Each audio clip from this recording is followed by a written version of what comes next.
Hey guys, what's up? Welcome to this week's Q&A. As always, thank you so much for your questions. And also, as always, if I don't answer your question in this video, then you can go ahead and copy and paste it onto the bottom of this Patreon post. Also, don't forget to post any new questions that you have, as well as like all the questions that you want answered, because I generally answer them in order of how many likes they have. And we didn't have as many questions this week as usual. So if there's a question you're thinking about asking, you're like on the fence or something, then just go ahead and ask it, because it looks like it's pretty likely that I will get to it. So let's jump right in. Vanessa asks, how would you change your approach if you lived in Japan? So I'm assuming that Vanessa means how would I change my personal approach to studying Japanese or continuing to improve my Japanese? In which case, not a ton of things would change, because I've already been kind of I've been thinking of moving to Japan for a while now, and so I've been kind of optimizing the way that I study Japanese to help me improve at the things that would be relevant if I actually lived in Japan. So, I'm more focused on the spoken language rather than the written language, and also I've been kind of focused on building up my knowledge of pop culture and history. And I've kind of been going back and watching a lot of shows that were really popular in the 70s, 80s, and 90s to try to install the Japanese collective consciousness into my brain. And so all of that would mostly be the same. I'd keep working on my pitch accent, keep working on my pronunciation and things like this. The thing that probably would be different would be that I would just spend a lot more time with Japanese people, because that's something that I think is really helpful when you're at an advanced level in language learning. It's one of the most helpful things you can do, but it's just something that isn't really possible for me to do, given that I'm not in Japan, and most of the Japanese people that used to live around me moved back to Japan at the start of Corona. And so, yeah, if I was in Japan, I might start a new hobby that would allow me to more easily make a lot of friends with Japanese people and hang out with Japanese people.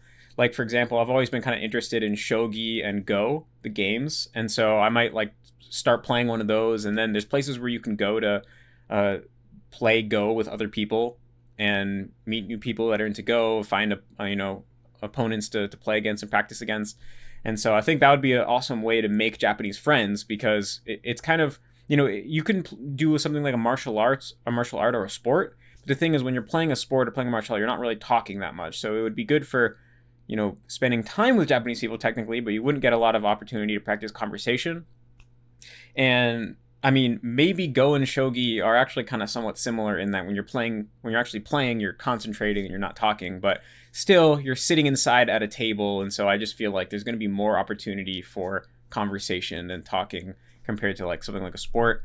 And so I might start a hobby like that. I think it's interesting to maybe try to learn a traditional Japanese art, like sado, which is tea ceremony, or maybe something like that. I think that would be pretty cool to do, or maybe get into calligraphy or something. I think that I'm interested in those things. So if I was in Japan, I might start one of those things, again, mostly just as an opportunity to spend more time with Japanese people and trying to just pick up on their mannerisms and their style of speech and things like that. And also I think it would be good for just deepening my understanding of Japanese culture and knowledge and things like that. So that's something I'd like to do one day when I finally can make it over to Japan. So Adam M asks, if you were learning based on listening before reading, how would you learn your initial vocabulary? How would you handle a vocab deck in a language with lots of homophones like Chinese? How would you change your approach to sentence mining? Yeah, so for learning the initial vocabulary, I think you can make an Anki deck that's audio only, right? It'd be audio, a target language audio on the front, whether that's a sentence or a single vocabulary word, and then the meaning on the back. And if you're learning through listening, at the beginning, you're bilingual, and so you have the definitions in English, and you don't have to have audio for the definitions in English, because English you already speak. And so the only thing that would be important is you'd have the audio of the target language on the front of the deck, and then on the back you would have English text. And honestly, it wouldn't be very hard to make one of these decks. You could just download any deck that has audio already and change the card type so that the audio is on the front, you don't see the text. So although I haven't seen any decks advertised as being Anki decks that teach the language through audio only with no text, but you could easily make one of these by taking one of the popular decks that you can find on Anki Web and customize it. You could even take one of the refold decks if you wanted to and make it so that the audio is on the front and there's no text. So that's probably what I would do for the initial deck. In terms of And then in terms of sentence mining, honestly, I might not sentence mine. I think sentence mining is something that, it's possible to do it without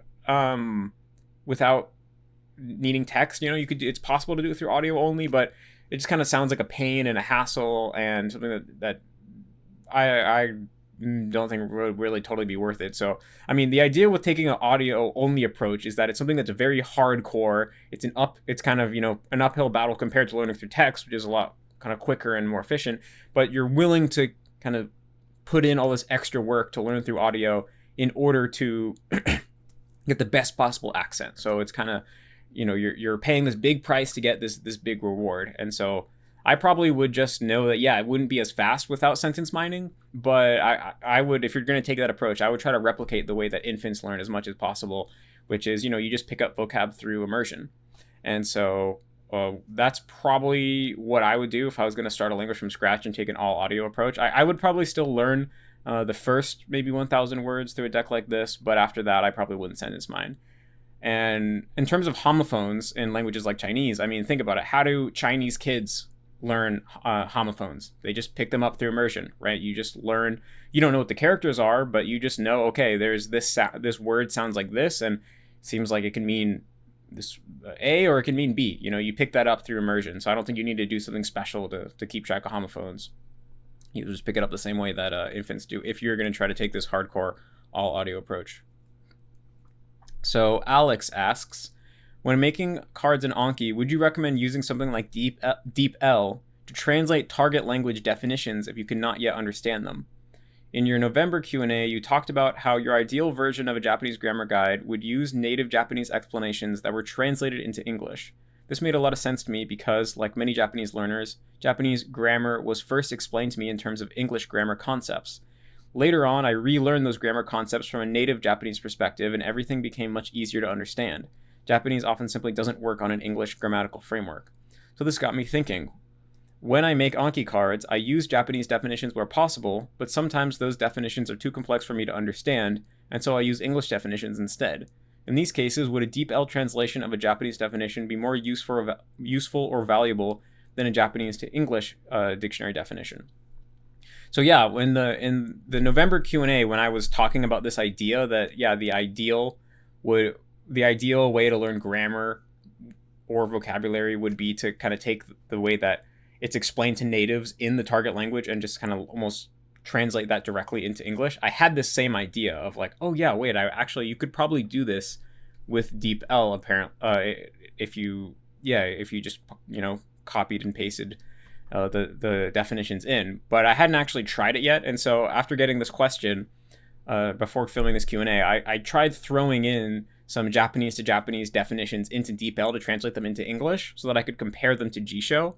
And the result was actually really good. So I actually think that I'll go over the definitions in a second, but just to give the conclusion first, yeah, I actually think that there's a lot of potential here with, instead of just using a normal English definition of a word, taking the Japanese definition of the word or whatever your target language is and putting it into DeepL and taking the DeepL translation. Because DeepL has gotten so good that most of the time the translation is pretty good. And on the other hand, most English definitions of at least, I mean, I can only really vouch for Japanese, although also what I've experienced with Chinese is that it's the same thing. It's probably not as bad for Western languages, but or European languages. But what I've found is that, most of the time the English definition of the Japanese word sucks in the first place. So of course DeepL isn't perfect and there's going to be mistranslations and awkward things like that.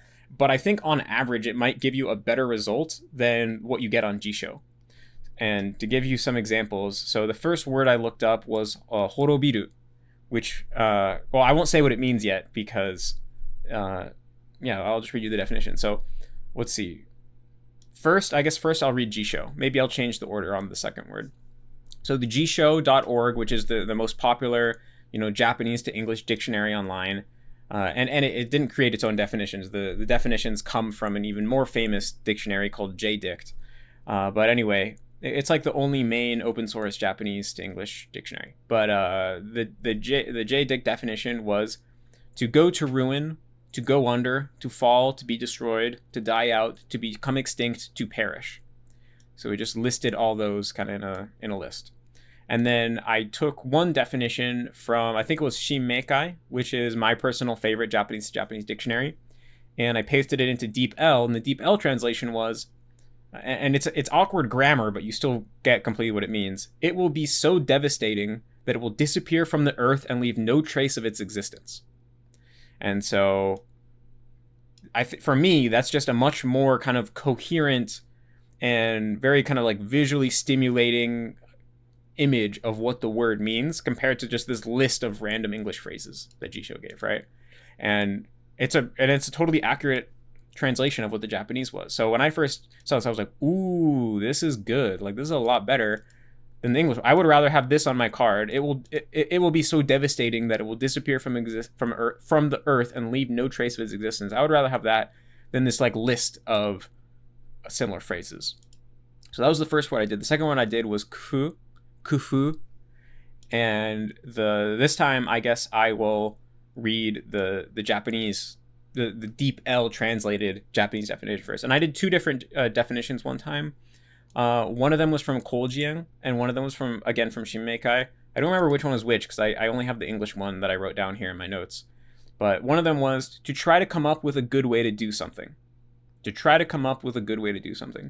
then the second DeepL translation was to do everything you can to get the best possible result.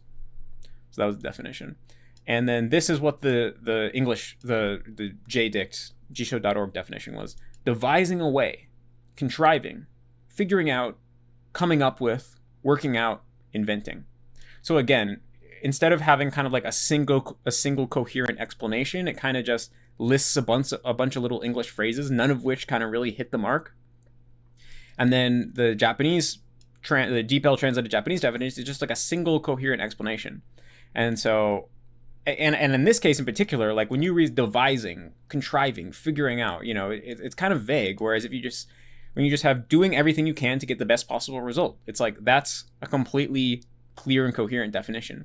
So based on this, I would say even from the very beginning of the process, you could try using DeepL instead of using a normal, Japanese English or target language to native language dictionary. And again, it's not going to work every time, but I mean, I think there's no real harm in throwing in going to a monolingual dictionary, taking the definition, throwing it into DeepL, and seeing what it comes up with. And if it doesn't make sense, then you can just use the normal bilingual dictionary. And so I think this might be the future of sentence mining, because, yeah, from what I've seen here, the DeepL translated monolingual definitions seem to, on average, do better than what you find in the normal Japanese to English dictionary. So that's pretty cool. Probably make a video on my main channel about this relatively soon, because it's a pretty cool idea. But there you have it. So Nick asks, I have a question about subtitles. Non-target language subs are obviously frowned upon. I think he means native language subs. Native language subs are obviously frowned upon, and the general rule is to either use no subs or at least use target language subs.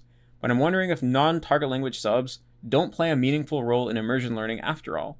In your video, Why You Still Can't Understand Your Target Language, you talked about resolving ambiguity with context and described the effect of hearing something and sometimes not immediately understanding what was said, but then a moment later, your brain processes the information, and before your opposite even has the chance to repeat themselves, you suddenly do understand it retroactively because your brain analyzed the sounds it received using the context you're in.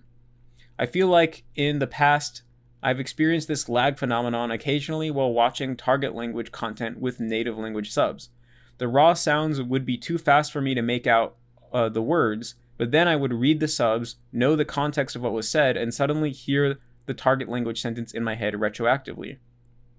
I figure this is my brain matching the sounds to the context that was provided by the subtitles and then predicting what likely must have been said using my knowledge of the target language. So non-target language subs can provide context. Would you agree with this assessment, or am I misinterpreting this effect? Yeah, so I mean, the biggest reason why we recommend against using native language subs is because for most people, most of the time, when you're watching with native language subs and you actually are enjoying what you're consuming, you get into the story, very quickly you completely start ignoring the target language audio, and so you end up pretty much you're just immersing in your native language because you're reading the native language subtitles, and your brain is really no longer processing the target language at all anymore.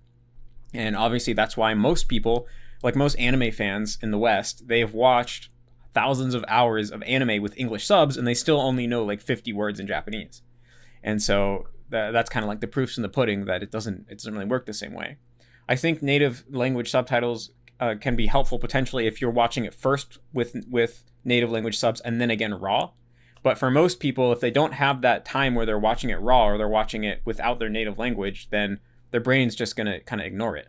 And there's kind of can be this illusion that you are picking it up a little bit and you're paying attention to both at the same time. Lots of people say this, but I mean, again, the proof's in the pudding that pretty much no one besides I can think of like a couple examples that I've seen over the years, but like only 0.1% of people seem to really learn the language when they're immersing with native language subtitles, and 99.9% of people they hardly learn anything at all.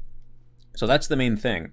Now the other thing is that if you're talking about, it sounds like particularly you're talking about the native language subs helping your brain parse the sounds, like you weren't able to really make out what sounds you were hearing, but then reading the English subs or the native language subs helped make this click for you. But for that particular effect, I mean, you can use target language subtitles for that, right? Like you can use the target language subs to actually see exactly what's being said, and then you can practice hearing it. I guess maybe in this case you're talking about maybe it would actually be better for them to be native language subs, because the target language subs, they're not really providing you context, they're really just providing you the answer, right? Like they're telling you exactly what's being said. Whereas with native language subs, it's telling you the meaning of what's being said, but it's not telling you what words are being used. So it's still up to your brain to figure out what words you actually heard and what sounds you actually heard. So that's an interesting idea. But again, I mean, I think the main problem with this is just that most people, when they watch with native language subs, it ceases to be immersion, because they just start only paying attention. You know, they get into the story, they start only paying attention to the target language subs, and they don't even hear the target language anymore. Man, I feel like I've already confused target language and native language a couple of times in this answer. But yeah, you get into reading the native language subs and you stop hearing the target language. And so if you want to kind of get this effect, like I said, I think there could be something to, you watch it first with native language subs to kind of get the context in your head, and then you rewatch it raw. Especially if you're going to take an all audio approach where you're not learning how to read in the language, that's probably a good thing to do. I know people who have used this technique and actually made it pretty, and it worked really well for them. But yeah, I just have to recommend against just sitting and watching with English subs, except in the very beginning of the process when you're just trying to build habits related to regularly spending a lot of time with your target language. Besides that, I can't recommend watching with native subs, because for most people, it's not even really immersion. If you are really confident that you can somehow pay attention to both at the same time, and you're truly paying attention to the target language the entire time, and you're confident you're not deluding yourself, then maybe there is benefits to it. I mean, towards the beginning of the process, I mean, obviously, after a pretty early point, you're going to want to just drop all subs, and then the only context you should need should be the content itself.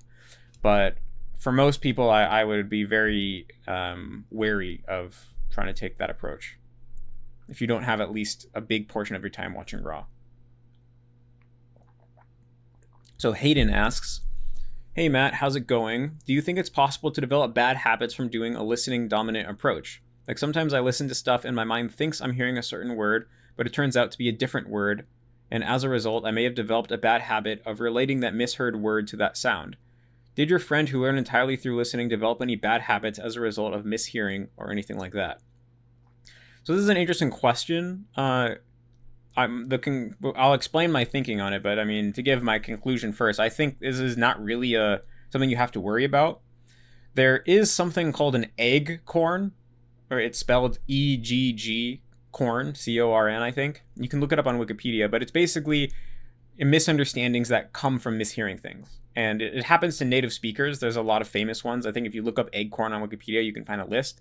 One that actually happened to me for a long time was I thought that for all intents and purposes was for all intensive purposes. And I thought that for my whole life up until a couple years ago. And so these sort of acorn misunderstandings can happen if you're taking an all listening approach, but I think they're going to be pretty few and far between, and it even happens to native speakers.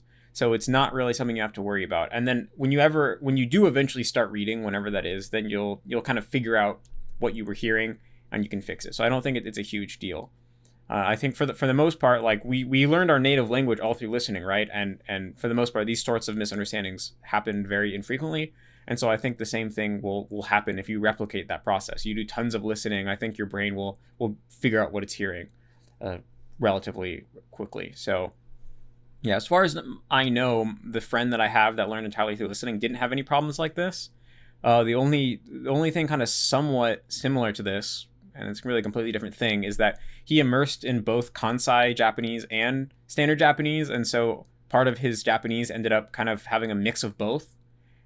That's not really necessarily a bad thing. I know he personally thinks of it as a bad thing because he wants to speak standard Japanese, so we had to kind of go back and correct some habits that came from Kansai Japanese, but that's something that you can avoid by just only immersing in one dialect of the language, and it's not even inherently a bad thing. So yeah, for the most part, I would say just like how natives learned all through audio, and they only have and they only end up with a very small amount of misunderstandings.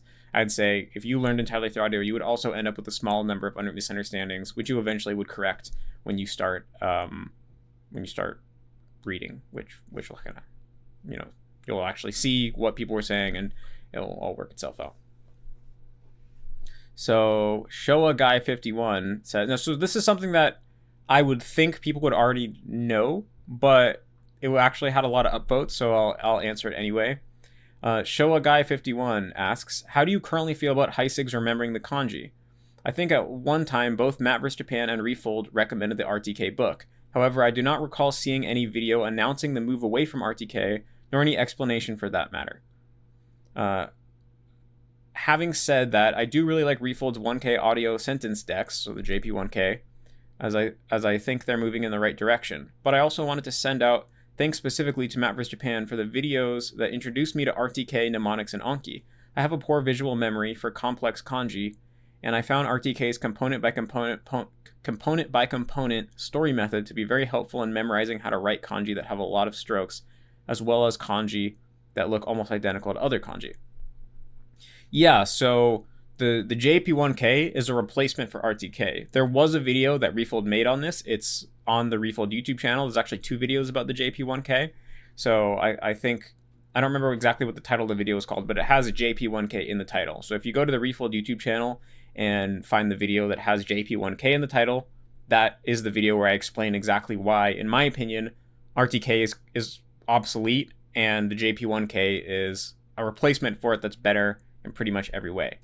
So basically, yeah, to give a really quick summary, which probably won't be enough to really understand it if you haven't already heard me explain this before, the most efficient way to learn kanji is through sentence mining. Instead of focusing on individual kanji and what the individual readings and meanings are, it's much more efficient to just learn words. Take a word, and if the word has 2 kanji, you just accept, okay, this word is written with these 2 characters, it means X, and it's pronounced Y. And you just take it for face value, and you don't worry about the individual kanji readings or meanings. And if you do this, and you just learn hundreds and thousands of words in this manner, you'll intuitively build up an understanding of the individual readings and meanings of kanji, which you'll be able to use to predict the readings and meanings of new words that you come across. But the only problem is, if you try to take this approach right off the bat with no practice recognizing kanji, it's going to be too hard, because at the very beginning, kanji they all kind of look like indiscriminate blobs of scribbles. And so the point where kanji stop looking like individual or indiscriminate blobs of scribbles, and they start looking like something that you can kind of store in your memory directly without needing to do any mnemonics or anything, I call kanji fluency. And so basically, as long as you can get to kanji fluency, then you can just start sentence mining. When you're at kanji fluency, you can recognize kanji in the same way that you can recognize people's faces, right? You just see it, you know it, you don't have to think about it, you don't have to recall a story, you just, it just is what it is, and it's clear to you. Very direct. And so once you get to this point of kanji fluency, you can just start taking the approach of sentence mining, learning words instead of learning kanji, and that will take you to the point where you're completely fluent in reading Japanese. And so the question then becomes, how do you get to kanji fluency? And doing RTK is way overkill for getting to kanji fluency. It takes many months of working on it for potentially an hour or more every day. Everyone, like 99% of people who do it, hate it, quit halfway through, don't make it to the end because it's just so grueling and tedious and boring and painful. And so the JP1K was a replacement way to get people to kanji fluency that I designed to be as kind of painless and effortless as possible. And it revolves around practicing recognizing kanji, but not basically punishing yourself when you're not able to do it. And so it's a specific way of reviewing where for every card it's written in kanji and you try to recall what the reading was, but then after that you show the reading and you use the reading to recall the meaning, and you only grade the card based on the meaning. So if that was too fast for you to follow, I recommend watching the JP1K video. But yeah, basically when you do this, just by going through this deck of 1,000 cards within, well, depending on how fast you go through the deck, between 1 and 3 months maybe, you can get to the point of kanji fluency in a way that was very effortless. And you also learn the most common 1,000 words of the language, which will give you a huge head start on your immersion, and you were going to want to do anyway. Whereas in RTK, you have to just learn the kanji and you're not learning any words. And so it's kind of like learning kanji becomes this isolated thing, and you don't get to start learning like the real language until you finish that. And so that's why, yeah, I mean, RTK always felt like the biggest kind of hiccup in the method. It was always kind of the biggest reason why people basically weren't able to succeed, because like I said, the fail rate in RTK is just unbelievably high. And so because that was the very first thing that, in AJAT, the Katsumoto recommended people to do, a lot of people, they didn't even make it to the second stage of AJAT because they couldn't even make it through RTK. So I think the fact we were able to get rid of RTK is a huge kind of win for using immersion learning to learn Japanese. And maybe, and from what I've seen, the JP1K method works like great for people. And so, yeah, I think for the vast majority of people, there's no need to do RTK. But maybe for some small percentage of people, the JP1K method just won't work, and they'll need something like RTK. And so there is that. We'll probably have like a better idea of exactly of like whether that's really true or not. And if it is true, like what percentage of people really need RTK in the future when more people have done JP1K and we've like gathered more statistics about people's learning. But until then, yeah, I mostly think RTK is obsolete.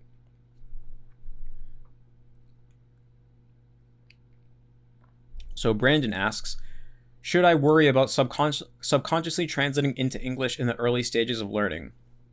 No, not really. I have a video on this. It's called, what is it called again? It's the one about mentalese. It has like a provocative title, I think. It's like why you shouldn't think in your target language or something. But if you watch that video, I basically explain that translating into your native language at the beginning of the process is inevitable. So it's not something that you should stress over.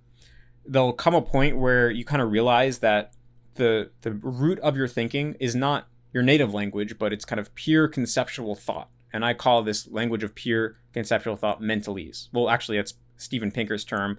Actually, I don't even think Steven Pinker made up the term, but it's a term that I learned from Steven Pinker. He might have learned it from somewhere else. And so once you kind of become aware of the fact that you think in mentalese, you become able to drop the process of translating into English. But that's, for most people, not going to be something that they can do right off the bat on day one. It's going to kind of take some time immersing in the language for people to have this kind of epiphany. So yeah, at the beginning, it's inevitable that you're going to translate into English in your head. I would not stress over it, but if you can help it, try not to. Like, try to drop it when you can. But, if you've ever meditated, you'll know that controlling your thinking is, for the most part, not possible. And it can just lead you to kind of be a dog chasing its own tail and be really frustrated. So I definitely wouldn't stress over it. But yeah, if you feel like you can drop it when you can. So the Max asks, does kanji fluency help you learn new Chinese characters faster / immediately after you see them within the context of learning Chinese rather than Japanese? Yeah, so for the most part, Chinese and Japanese use the same characters. I mean, traditional Chinese uses traditional characters. Mainland Chinese uses simplified characters. Japan uses its own set of simplified characters that are different than the Chinese simplified characters, but they're all very similar from one another. And so if you have kanji fluency in any one of these systems, you're automatically going to have kanji fluency in both other systems. It's like they're all Chinese characters, and so you could really call it Chinese character fluency. It's kind of like this meta ability. So if you have fluency in any one of these character sets, it's automatically going to transfer over. So yeah, if you've learned Japanese, learning characters in Chinese is completely effortless. It's like you don't even think about it because it just happens automatically for the most part. So Joshua asks, Matt mentioned in the December Q&A that he read Japanese grammar guides in Japanese. Which of these grammar guides would you recommend? I've been toying with the idea of putting myself through how a Japanese person would learn their own language in school by buying textbooks/workbooks off amazon.co.jp and working through them. What does Matt think of that? Yeah, so I've talked about this before, but Japanese grammar in Japanese is in a pretty peculiar place because there's basically two completely independent systems for describing Japanese grammar in Japanese. One of them is called Gakko Bunpo, or school grammar, and the other one is called Nihongo Bunpo, which means literally Japanese grammar.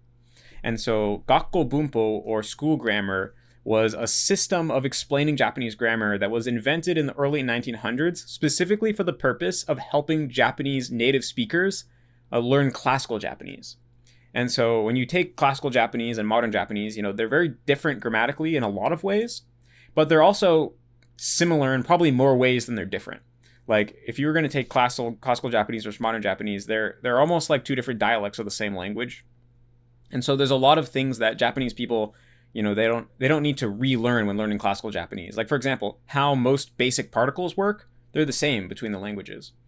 And a lot of and I'm actually not the most knowledgeable about this, but basically from what I've read about, Gakko Bunpo doesn't explain things or doesn't offer a kind of an explanation of aspects of the language that are similar between modern Japanese and classical Japanese, because the whole purpose of it was to teach people classical Japanese. So it was unnecessary to kind of go over or explain concepts that were shared between the two of them, because those are already obvious and intuitive to Japanese people.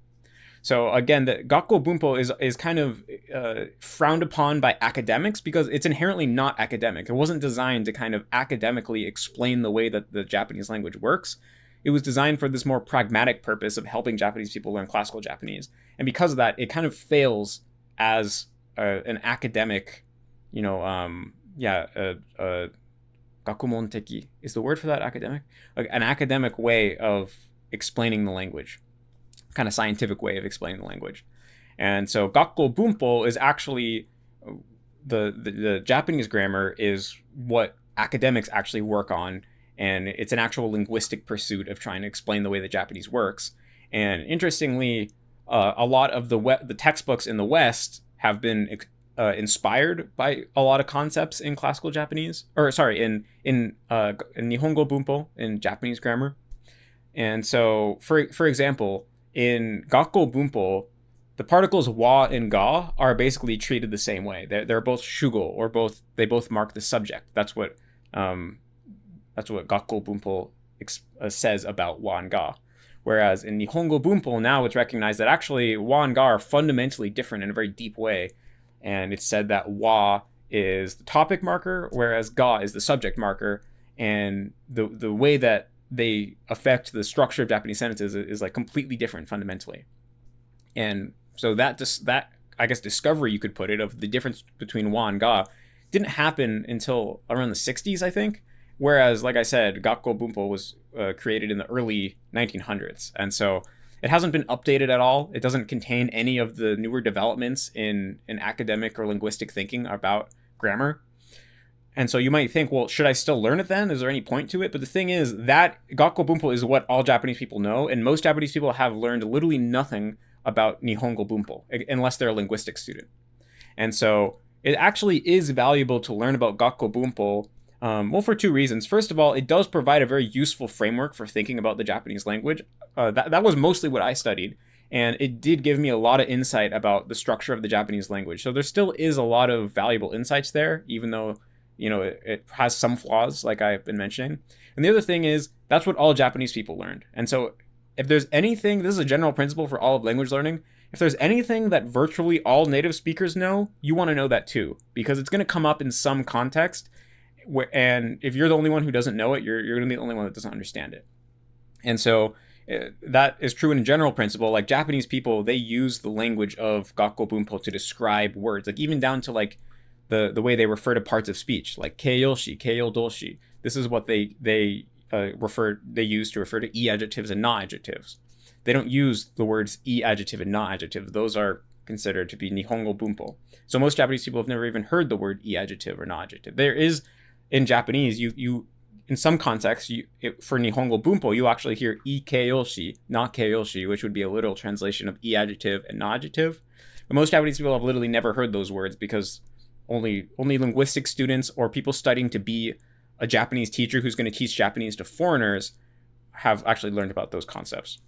And so, of course, the words for the parts of speech, they come up fairly frequently. Also, if you ever want to use a dictionary, the dictionary, for the most part, uses the language of Gakko Bunpo to explain what things mean. And so it is very valuable to study Gakko Bunpo. And if you want to study Gakko Bunpo, I would recommend actually there's some pretty good websites that were meant for Japanese people, Japanese middle school and high school students. And so if you just Google, the word Gakko Bunpo, most Japanese people don't know that word either, because that's the word that Japanese linguists use to refer to it. Most Japanese people just consider Gakko Bunpo to be Bunpo or Koku Bunpo or Kokugo Bunpo. And so you got to keep that in mind as well. But if you search Koku Bunpo or Kokugo Bunpo, Kokugo is the word that Japanese people use to refer to Japanese when they're studying it as a native speaker. Sorry if this is really hard to follow. But I'll try to remember to put a link in the description of a good site that I found for studying Nihongo, or sorry, for studying Gakko Bunpo. And it's all up there on the site, so you don't really need to buy a book. It's also better because you can copy and paste it and you can look things up. So I think it's going to be a lot better to use that site rather than a paper book. And in terms of studying Nihongo Bunpo, that's a lot harder because, again, it's inherently a linguistic pursuit. And so there isn't just like one single kind of textbook that explains it all. It's kind of diversified amongst many kind of academic papers and things like this. And there's not a lot of things, since they're actively being explored and researched by linguists. There's a lot of things that are not agreed upon, and different linguists have different views on it and stuff. So I've only studied Nihongo Bunpo a little bit. It's something I want to study more in the future. I do have a book that I found pretty helpful. Let me find it. So this book I can recommend. It's called Nihonjin no Tame no Nihongo Bunpo Nyumo. So it's meant to be an introduction to Nihongo Bunpo for Japanese people. And so it's far from comprehensive. Like when I bought this, I thought it was going to be comprehensive, but it really just kind of takes a handful of interesting linguistic concepts that exist in Nihongo Bunpo, but not in Gakko Bunpo, and explains them in very approachable language. And so this was really interesting. Actually, I want to reread it because, yeah, it really shows you the limits of Gakko Bunpo, because a lot of the interesting concepts here, like in terms of like, especially like the nuances of how tenses work and how time is expressed in Japanese, those are some of the ones I remember, are completely ignored by Gakko Bunpo. So that's a book I can recommend. There's also a really good YouTube channel called what was it? Something radio. Let me look this up right now. Gengo Gaku Radio. Okay, I just remembered. Yeah, there's a really good YouTube channel called Gengo Gaku Radio, where it's two guys. One guy is like a linguistics major, and the other guy knows nothing about linguistics. And every episode, they take some kind of linguistic concept or topic or idea, and the linguistics major explains it to the non-linguistics major, and the non-linguistics major asks lots of questions and clarifies because he doesn't know that much about it. And so this ends up making it a really easy to understand kind of presentation, because the non-linguistics major forces the guy to explain it in a way that a normal person can understand. And not all the videos are about Japanese. They have a lot of videos about, like, they cover all of linguistics, so they have a lot of things about all languages from all over the world. But they have a couple interesting videos specifically on Japanese linguistic concepts. They have a really good video on wa versus ga. I've probably talked about it before. And so I'd recommend checking that out as well. And I think they've even also, if you check out their channel, they have given some recommendations of other Nihongo Bunpo books and things like that. So, okay. Keisuke asks, when I do immersion, I always try to find a sentence that I couldn't listen to well and rewind and repeat the part until I can catch every single word. Do you think it expedites the process of improving my listening skills, or is it just enough to enjoy content and keep watching without pausing? So this is a good question. It's something I often wonder a lot about myself, to be honest. Does rewinding and pausing actually help? And my current position is that it does help if you do it a little bit, but it's not helpful to do it a lot. And so basically, like what I do when I'm immersing, if I don't catch something, I will rewind it once, maybe twice. But after that, I just keep going. Like, I'm not going to spend more than a couple seconds on it. And I try to, in general, I mean, for me in Japanese, it doesn't happen very often because my listening ability is pretty good, so I catch most things. But if I was not as far along as I am in Japanese, I wouldn't do it every single time. I would do it maybe, once a minute max. Maybe aim for more like once every 3 minutes or something.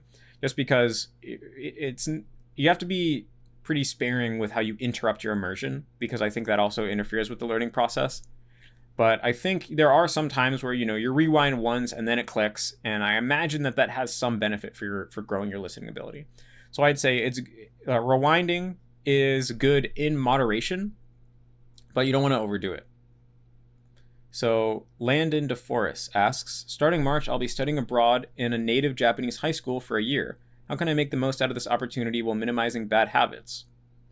So, well, first of all, I have a video called Is Early Output a Sin?, where I talk about what you can do to minimize the negative effects of early output. Basically, just try to keep track of in your head whether you're confident that you're saying something correctly or incorrectly. Because even if you say something incorrectly, if you're pretty sure that it's incorrect as you say it, it's less likely to become a habit. Although now I've kind of noticed that, since I made that video, my thinking has changed a little bit on this. I think, honestly, if you say something and that's wrong, even if you know it's wrong, it's still dangerous because you're still kind of creating that mental pathway. But I still think, do it when you can. Try to be clear about what you're confident is correct and what's not correct. When you can, try to stick to saying things that you know are correct. And in general, try to make a lot of Japanese friends and try to really identify with your Japanese friends group. Try to really make yourself feel psychologically that you are Japanese and that your Japanese friends are your in-group, and you need to sound exactly like they do in order to fit in. Because I think if you put yourself in a situation like that, you're going to have subconscious motivation to master the Japanese language so that you fit in socially. And the social part of our brains are really strong. It's connected directly to other emotional centers in our brain, which again are really powerful and control most of how motivated our brain is to do certain things. And so I think if you can identify with Japanese people and feel like mastering Japanese is important for your social survival, then you're going to have so much subconscious motivation that I feel like that can prevent a lot of the potential downsides of early output. So Jonas asks, should you always study target languages through your native or fluent second language?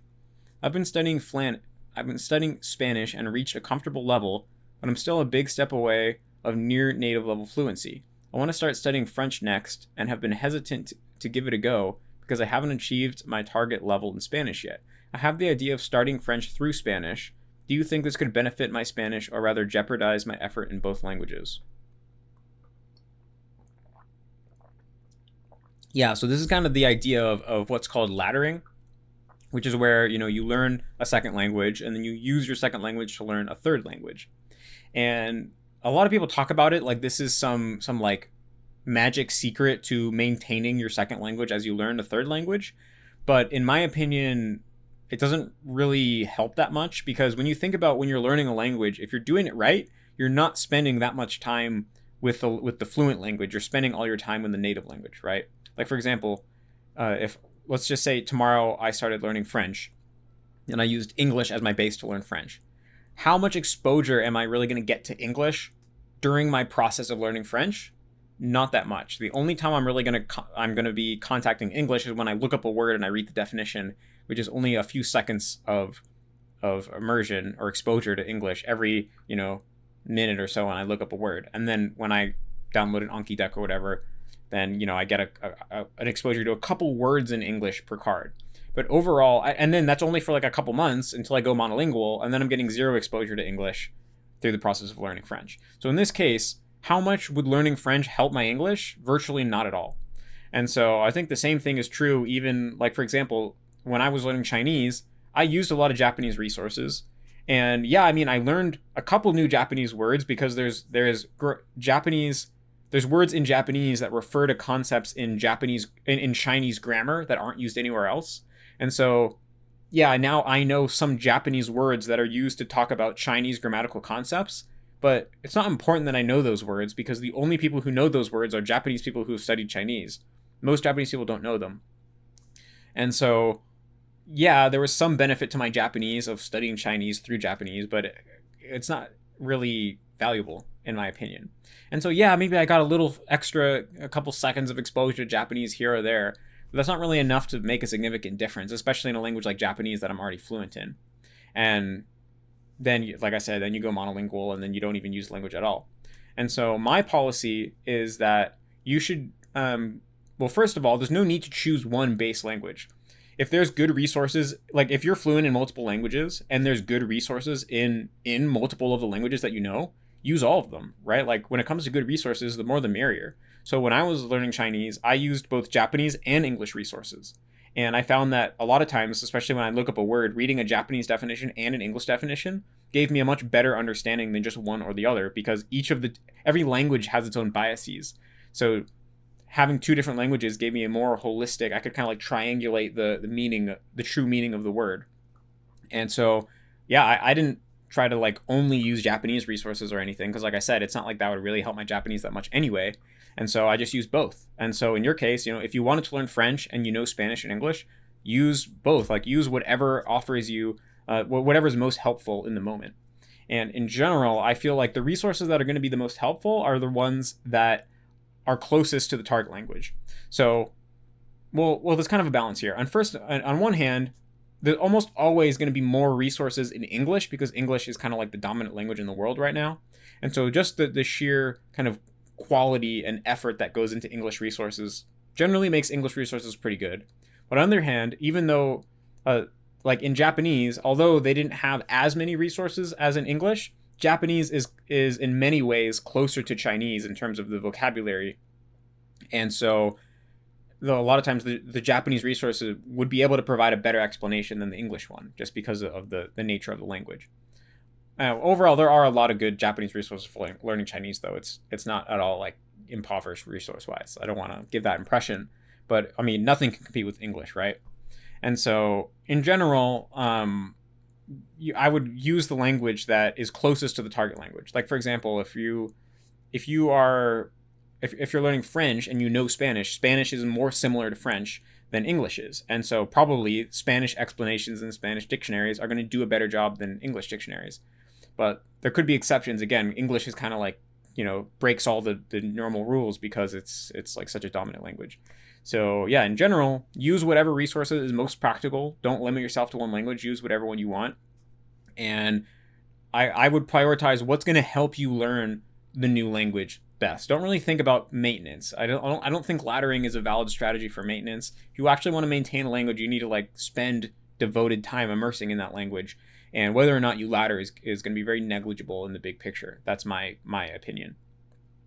Now, in your case in particular, whether or not you should focus on Spanish or continue to learn French, that's really up to you. I mean, if you eventually want to get better at Spanish and your Spanish isn't where you want it to be, of course, my recommendation is going to be focus on Spanish. It's going to be a lot easier to kind of get your Spanish to that next level when you're totally focused on it, other than when you have to juggle Spanish and French.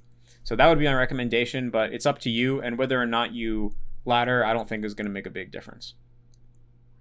So Tyler asks, what level of refold comprehension should you start watching more instead of reading? I know you talked about reading, then catching up your listening, but what level is that point reached?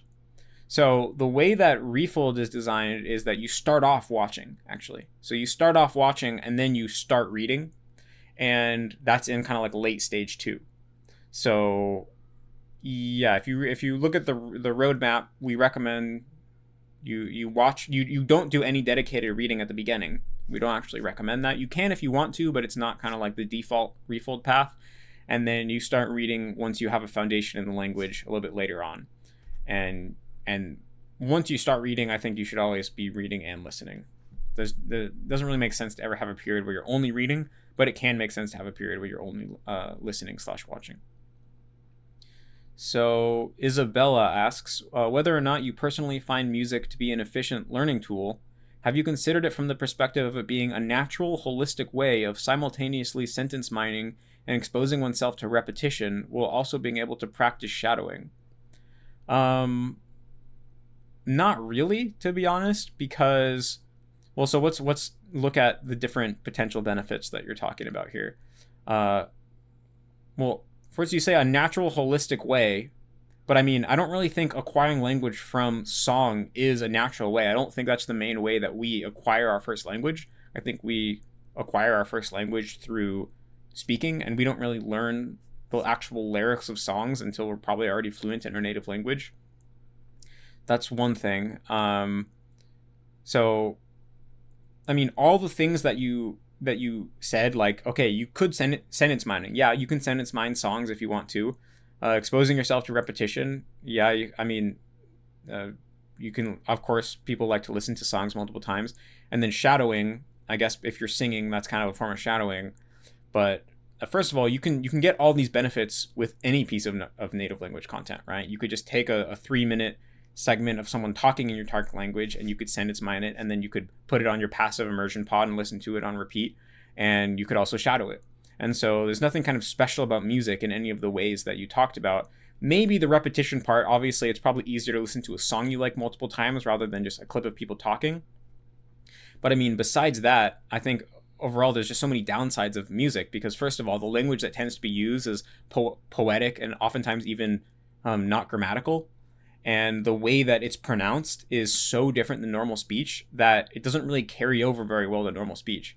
And especially when you said you called it shadowing, but I mean, if you've noticed, there's a lot of people who, when they sing in a foreign language, they have almost a perfect accent, but then when they speak that language normally, they have a very thick foreign accent. So I think it's pretty clear that although it is easier to sing with good pronunciation, that doesn't really carry over to everyday speech very well. And so I don't really think that practicing singing is a good way to practice improving your pronunciation in general, because I think it's a completely different part of your brain that controls those things. And so, yeah, in general, I think music is just so different from normal speech that it's kind of limited in utility. Of course, it can't hurt to learn songs in your target language, and it can be a good component of a more holistic immersion diet, but I definitely don't think there's anything magical about music compared to other types of immersion. I mean, for me, I want to learn more Japanese songs just because karaoke is really, really big in Japan. And when I go to karaoke, I want to know all the popular songs, but that's not really a language learning benefit. That's more like a cultural benefit.